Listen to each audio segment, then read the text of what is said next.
Hello everyone, আজকে আমি তোমাদের সাথে শেয়ার করতে চলেছি একটা সারপ্রাইজ লুক। তো ভিডিও শুরুতেই তোমরা দেখে বুঝতে পেরেছো যে আজকে আমি আমার দিদাকে রেডি করব।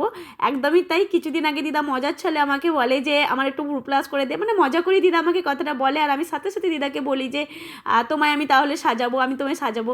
তো দিদা সেই কথাটা শুনে প্রথমে একটু আপত্তি করেছিল যে না না না, আমি সাজবো না, আমি সাজবো না।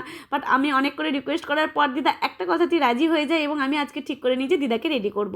কদিন ব্যস্ততার মাঝখানে আমি দিদার সাথে ঠিক করে সময় হয়ে উঠছিল না। তো আজ তাই সকাল সকাল আমি ঠিক করে নিই যে আজকে আমি দিদাকে রেডি করব। আমার মতন কে কে তোমরা লাকি যে যাদের বাড়িতে আমার মতন এরকম সুন্দরী মিষ্টি দিদা আছে। আমি তো নিজেকে ভীষণ লাকি মনে করি, কেননা দিদা থাকা, ঠাকুমা থাকা, এগুলো আমাদের জন্য একটা ভীষণ ব্লেসড ব্যাপার। তো সেই রকমভাবেই আমি আজকে নিজেকে ভীষণ লাকি মনে করি যে আমার দিদা আছে। আর তো কিছু কথা বলতে বলতে, গল্প করতে করতে কখন যে মজা করে করে দিদাকে আমি রেডি করে ফেললাম আমি নিজেও বুঝতে পারলাম না। দিদা আর কীরকম লাগছে আমার দিদাকে অবশ্যই